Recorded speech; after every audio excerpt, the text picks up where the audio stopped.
The audiobook was something for me that when I drive back and forth to Nashville or when I'm driving back and forth to work, that I could turn it on or, sync my phone to the radio in the truck and listen to it, from our trips back and forth to Nashville. That's the way that I actually engage. To sit down and look at a book is very difficult for me. So for me to be able to almost have a conversation with my radio Mm-hmm. was very advantageous for me. And Macy used the 90-day devotion. So basically the entire platform, whether it be the workbook or the devotion or the audiobook, was how individually we all applied Courage for Life to our lives daily. When I started reading the 90-day devotional, I was really looking for anything to make me feel better. I was going through a really hard time in my life, and I needed something to boost my spirits and to really bring me closer with God. And I think in every day that I did that, I wrote down all the questions and I really applied them to my life and really applied them to where I was. And going back through and looking at that notebook and looking at the notes I made in the devotional, I can see where I was and then where I was at the end of it. And I think that's what's my favorite part about it, is you can really see how much you've grown. And then once you go through and do it again, I feel like you just keep growing with it no matter what stage of life you're at.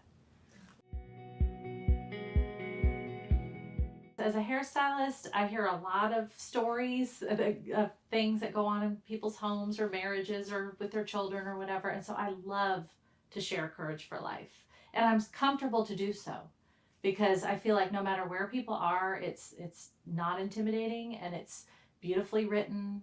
And I think it's full of love and it's full of wisdom. And, to be more specific, I had a friend who's been going through a lot with the pandemic and COVID and everything with her job. It's a lot of uncertainty, and it just felt like she just didn't have any direction to where to put all of that pain. And so I gave her one of the books, and I just love sharing it with everybody.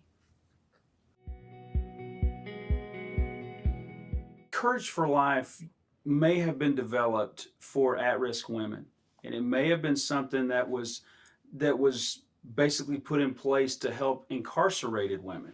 But I don't believe that courage has anything to do with men or women. I think it is something that men, women, children, at all stages of life that we all can use.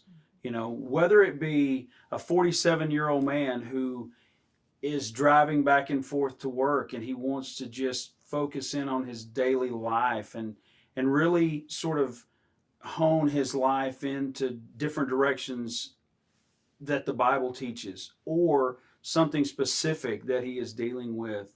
Courage for Life has, it definitely has a piece that you can apply to. I can apply to my life. Macy can apply to her life. Kelly can apply to her life. I think that's the beautiful thing that Courage for Life has meant to us as a family, is that it's individual. It's not just for Kelly. It's not just for Macy. It's something that we can all, apply to our daily lives.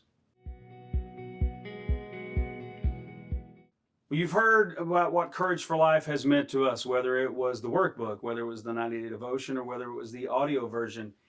Well, we have been greatly blessed by it. Now, here in just a minute, I'm going to retire over here to the bunker and play some music for you. But we wanted to thank each and every one of you individually for tuning in with us tonight. Please continue to support this ministry. Please don't let this opportunity pass you by to not be involved with something that has greatly blessed our family to the nth degree.